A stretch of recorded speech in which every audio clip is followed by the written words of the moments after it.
अस्सलाम वालेकुम viewers, Aqib leagues में आपको खुशामदीद। तो जनाब, पाकिस्तान सुपर लीग सीज़न 9 शुरू होने में कुछ ही घंटे की दूरी पर है और रंगारंग मेला सजेगा। इफ्तिताही तकरीब होगी जिसमें नामवर गुलकार जो है परफॉर्म करेंगे, आतिशबाजी का मुजाहरा किया जाएगा, फायरवर्क्स होंगे। लेकिन इस सारे रंगारंग मेले से पहले एक बहुत बड़ी खबर आ गई है क्रिकेट बोर्ड की तरफ से, जो कि चेयरमैन पीसीबी मोहसिन नकवी साहब जो इंतज़ामिया चला रहे हैं, उन्होंने पाकिस्तान क्रिकेट बोर्ड में भी जो है धड़ाधड़ फैसले करना शुरू कर दिए। और बड़ा फैसला ये हुआ है कि हारिस रऊफ कौमी क्रिकेट टीम के फास्ट बॉलर को सजा मिल गई है। अब आप सोच रहे होंगे सजा किस चीज़ की मिली है। तो पाइन उन्होंने कोई चलान नहीं होता होया, कोई सिग्नल नहीं तोड़ा, कोई वन वे नहीं किया। जनाब ने टेस्ट क्रिकेट खेलने से इनकार किया था और उनको सजा मिली है इस चीज़ की कि भाई आपने इनकार किया है, इसलिए आपका सेंटर कॉन्ट्रैक्ट जो है वो फारिग कर दिया गया है। जी हाँ, कैटेगरी बी में शामिल हारिस रऊफ फास्ट बॉलर कौमी क्रिकेट टीम के, लाहौर कलंदर के अहम फास्ट बॉलर, पाकिस्तान की मेन पेस बैटरी के अहम फास्ट बॉलर हारिस रऊफ को सेंटर कॉन्ट्रैक्ट से बाहर कर दिया गया, खारिज कर दिया गया, ख़त्म कर दिया गया। जो मर्जी समझ लो, उन्होंने कढ़िया है, उन्होंने खारिज करता है, ख़त्म करता है, जेड़ा ताड़ा दिल करता है कह दो। तो इस अहम मौजू पर बात करने के लिए हमने एक बड़े ही सीनियर तज्जियाकार, सीनियर स्पोर्ट्स रिपोर्टर, हमारे बड़े भाई अशरफ चौधरी साहब का इंतखाब किया है कि वो इस इतनी बड़ी डेवलपमेंट में क्या सोचते हैं, क्या राय रखते हैं, और उनसे पूछते हैं कि ये कैसे हो गया, क्यों हो गया, क्योंकि वो बड़ी गहरी नज़र रखते हैं मोहसिन नकवी साहब पे भी, क्रिकेट बोर्ड पे भी और क्रिकेटर्स पे भी। तो चौधरी साहब एक ही कराते 2 दिन आकिब, आपका बहुत शुक्रिया। आपका हमेशा ही प्रोग्राम बहुत अच्छा होता है और आप हमेशा ही इज्जत देते हैं, और आपका शुक्रिया खास तौर पर आकिब लीग। मैं हमेशा इसकी जो ग्रोथ के लिए दुआ गो रहता हूँ। अल्लाह ताला इसको कामयाब करे, आपको कामयाब करे। जहाँ तक बात है मोहसिन नकवी की, मोहसिन नकवी ने 2 रोज़ पहले ही जब PSL की ट्रॉफी की तकरीब रूनुमाई हुई थी, तो उन्होंने वाज़े अल्फाज में ये कह दिया था, दमंग अल्फाज में आप कहते हैं, कह दिया था कि वो बड़े फैसले करने जा रहे हैं। आइंदा आने वाले दिनों में आपको बड़े फैसले नजर आएंगे, और उनका एक ये बड़ा फैसला सामने आया। लेकिन मैं आप लोगों को आपके चैनल पे बता देता हूँ, ये उनका गलत फैसला है। उन्होंने जिस इमाम पे किया है, उन्होंने वहाब रियाज के इमाम पे किया है, और इसके पीछे वहाब रियाज का हाथ है। और हो सकता है अगर मोहम्मद हफीज भी यहाँ पर होते तो उनका भी हाथ होता। तो लिहाजा हो सकता है मोहम्मद हफीज ने वर्ल्ड कप से दौरा ऑस्ट्रेलिया और न्यूजीलैंड के वापसी के बाद अपनी जो रिपोर्ट दी हो, उसमें कुछ ऐसी बातें लिखी हों, क्योंकि न्यूजीलैंड की जो सीरीज थी, 5 मैचेस की सीरीज, उसमें हारिस रऊफ कौमी स्क्वाड का हिस्सा थे। ये पाकिस्तान क्रिकेट के साथ मजाक किया गया है। आपको जब आपका कुछ दुनिया का फास्ट बॉलर होता है, माजी की मिसाल है, शोएब अख्तर दुनिया का तेज तरीन बॉलर था। यहाँ पर बहुत बड़े general Tauqir Zia Pakistan cricket board के चेयरमैन थे, वो भी उसके लाड नखरे बर्दाश्त करते थे। सर, जब आपका बॉलर बड़ा हो, आपका स्पीड स्टार हो, दुनिया उसकी स्पीड को मानती हो, और उसके साथ आपकी ये जो रवैया है, ये आपका किसी तौर पर प्रोफेशनल रवैया नहीं है। आपको क्रिकेटर्स के साथ अच्छा बिहेव करना चाहिए था। लेकिन ये बात भी याद रखें कि प्लेस पावर भी पैदा हो रही है। आपने जो बाबर आजम ने किया वर्ल्ड कप से पहले, उसकी रिपोर्ट नहीं आपके पास मौजूद।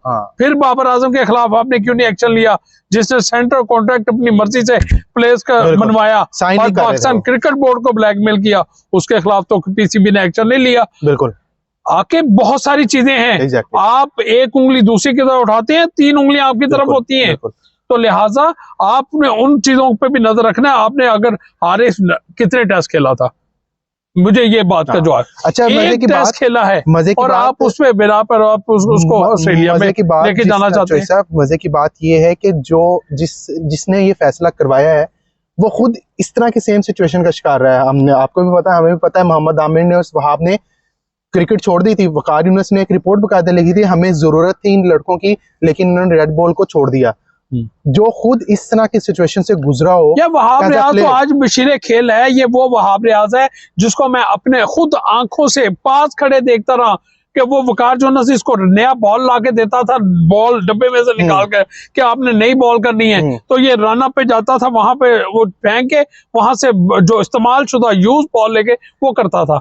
देखें, जब आपका एटीट्यूड ये होगा ना, तो आप लोगों से, दूसरों से भी तो क्या करेंगे कि वो आपके मुताबिक चलेंगे। हाँ। आपने, अगर आपका माजी दुरुस्त है, आपका माजी साफ है, तो फिर दूसरे के माजी पर भी, दूसरे के जो करंट है, फ्यूचर है, उस पर आप मुदाखलत नहीं करनी। बिल्कुल। और अब देखें, अब हारिस रऊफ का आप ये नहीं कह सकते कि करियर का स्टार्ट है, और ये भी नहीं कह सकते करियर का एंड है। ये उसका एक किस्म का पीक टाइम चल रहा है। आप एक क्रिकेटर के पीक टाइम को इस तरह डैमेज कर देंगे, ये बिल्कुल ऐसी है कि आप एक अच्छी जगह नौकरी कर रहे हैं और आपको डाउन साइजिंग करते हुए कोई कंपनी निकाल देती है, तो आपकी सीवी पे धब्बा लग जाता है कि इसको डाउन साइजिंग में निकाला गया है, तो उसको अगली नौकरी में बड़ी मुश्किलात पेश आती हैं। अब हारिस रऊफ के करियर पे आपने एक धब्बा लगा दिया कि इसको सेंट्रल कॉन्ट्रैक्ट से हमने निकाला था। आप इस चीज को अच्छे तरीके से भी मैनेज कर सकते थे। हारिस रऊफ कोई गली मोहल्ले का प्लेयर नहीं है, कहीं वो कोई लोकल टूर्नामेंट्स नहीं खेलता। ही इज आवर सुपरस्टार, वो कौमी हीरो है, वो पाकिस्तान की रिप्रेजेंटेशन बिग बैश आपकी लीग खेलता है, पाकिस्तान सुपर लीग में आप पूरी दुनिया में लीग जाके खेलता है। सेंट्रल कॉन्ट्रैक्ट की कैटेगरी बी में है, कोई डी में, ई में नहीं है कि वहां पे जाके कहता है कि फाइन मेनू डी तो बी कर दो। अब ये डी से बी वाली बात हमारे शायकीन को पता है कि मैं क्या करना चाह रहा हूँ। वो इस तरह के किसी करके नहीं आया, वो अपनी परफॉर्मेंस से बी कैटेगरी में आया है, वो अपनी पेस से आया है, वो लाहौर कलंदर के डेवलपमेंट प्रोग्राम का नुमाइंदा था, वहां से निकला है, उसकी पहचान बनी है। पीएसएल में उसने परफॉर्म करके, देखिए, लाहौर कलंदर को क्रेडिट देना होगा, उन्होंने ये हीरा तलाश किया, ना सिर्फ तलाश किया बल्कि इस हीरे को ऐसा तलाशा कि अब दुनिया इसको जानती है। और दुनिया के बॉलर, मेलबर्न, आप ग्लेन मैक्सवेल को उठा के देख लें, उनके इंटरव्यू उठा के देख लें, वो कहते हैं कि जब से मेलबर्न स्टार में हारिस रऊफ आया तो हमारा सारा डायनामिक ही चेंज कर दिया है हारिस रऊफ ने, क्योंकि वहां पे इस तरह के पेस बॉलर नहीं थे जिसको पंजाबी में कहते हैं खुच्चे मारने वाले। आतिफ, मैं आपको एक बात यहाँ पे बता देता हूँ, क्योंकि इस साल जो वर्ल्ड कप है वो अमेरिका और वेस्ट इंडीज में खेला जाना, और वेस्ट इंडीज की अगर विकेटों पर आप इस तरह का, आपके पास फास्ट बॉलर नहीं होगा, या आप उसको निशाना बना रहे हैं कि आप वर्ल्ड कप से उसको दूर करना चाह रहे हैं, क्योंकि 30 जून तक आपने उसका कॉन्ट्रैक्ट और मजे की बात है, तो आपका 29 जून को वर्ल्ड कप खत्म हो रहा है, 1 जून को शुरू होगा और 29 जून को आपका वो वर्ल्ड कप खत्म होना है। मजे की बात मैं तो ये क्रिकेट बोर्ड की, अब हालांकि अभी चेयरमैन साहब ने प्रॉपर चार्ज संभाला भी नहीं है, मुझे तो मैं जब उनकी प्रेस रिलीज पढ़ी ना, मुझे लिटरली हंसी आई। और भाई खुदा के बंदो, 30 जून तक कोई लीग ही नहीं है जो आपने लीग खेलने से रोक दिया उसको।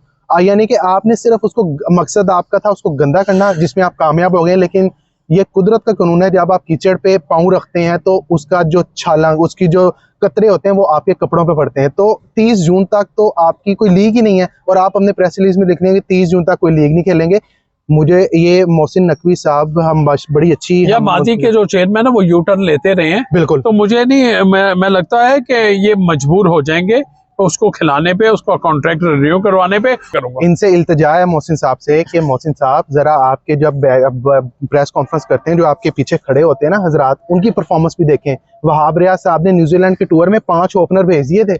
ये कॉमन सेंस ये बात नहीं समझती कि एक टूर पे आपने 5 ओपनर भेज दिए। न्यूजीलैंड का टूर था वो, कोई नेपाल कीनिया का टूर नहीं था जहां पे आपने 5 ओपनर भेज दिए थे। तो जनाबे करम जरा उन पे भी नजर करम फरमाए कि आपने सिर्फ जो लड़के हैं, खिलाड़ी हैं, उनको ही रगड़ा लगाना है। तो जो लड़कों को पिक करने वाले हैं, जो उनको चलाने वाले हैं, जरा उनकी परफॉर्मेंस भी देखें। आप गैर मुल्की कोचेस लाएं, हम आपको वेलकम करते हैं। आपके जो भी फैसले होंगे वो नतीजा बाद में आएगा, लेकिन जो आपके इर्द गिर्द लोग हैं उन पे भी जरा देखें। वहाब रियाज साहब की भी परफॉर्मेंस देखें कि 2 सीरीज में उनकी क्या परफॉर्मेंस थी, ऑस्ट्रेलिया के टूर में क्या, कौन से लड़के सिलेक्ट करके दिए, और न्यूजीलैंड के टूर पे कौन से लड़के सिलेक्ट करके दिए। ये जरा आप देखें ताकि खिलाड़ियों के दरमियान इंसाफ का माहौल हो। क्योंकि मैं एलसीसी ग्राउंड में था जब ये सारा खबर आई है, तो लिटरली हारिस रऊफ हमारे आगे खड़े हुए थे, और हारिस रऊफ को जब ये हमने बताया कि इस तरह सेंट्रल कॉन्ट्रैक्ट का हो गया, तो वो एकदम उनकी बॉडी लैंग्वेज डाउन हो गई, और वो समीन राना जो कि लाहौर कलंदर के सीईओ हैं, उनके साथ जाके अलग से बातें करना शुरू हो गए, शाहीन अफरीदी के साथ बातें करना शुरू हो गए। ये मतलब यही है कि आज लाहौर कलंदर ने इस फैसले के बाद बाइकआउट कर दिया